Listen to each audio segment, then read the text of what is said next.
menjajah negara Palestin. Yang asalnya sebelum itu Palestin ini diperintah oleh orang-orang Yahudi ataupun Bani Israel. Apabila mereka dijajah, mereka merasa terhina. Mereka rasa bahawa mereka bukan lagi Asy'abul Mukhtar, bangsa yang teristimewa, yang terpilih.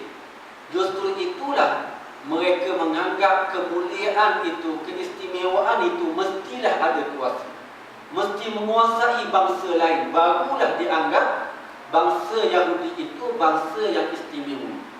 Jadi tidak peliklah kalau di dalam kitab Talmud menyebutkan secara khusus berkaitan dengan apa yang telah kita bicarakan tadi.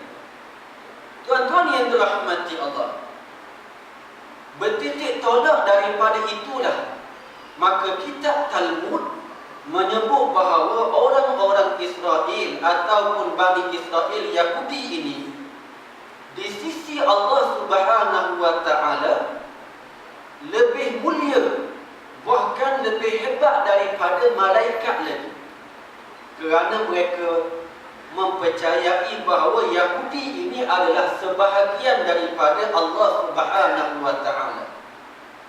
Kalau sekiranya seseorang Yahudi, seorang Israel, seorang Bani Israel memukul bangsa yang lain, maka itu adalah suatu pukulan kemuliaan dari sudut ketuhanan. Maknanya kalau orang Yahudi mereka buat aniaya kepada bangsa yang lain, itu suatu kemuliaan bagi mereka. Kalau mereka menzalimi bangsa yang lain, maka itu suatu perkara yang hebat bagi mereka.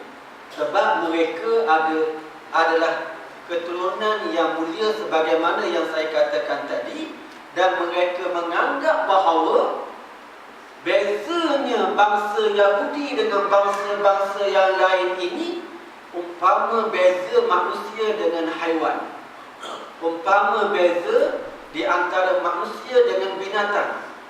Maka begitulah mereka melihat orang Yahudi berbanding dengan selain daripada orang Yahudi. Bahkan mereka menganggap bahawa memberi makan kepada anjing itu lebih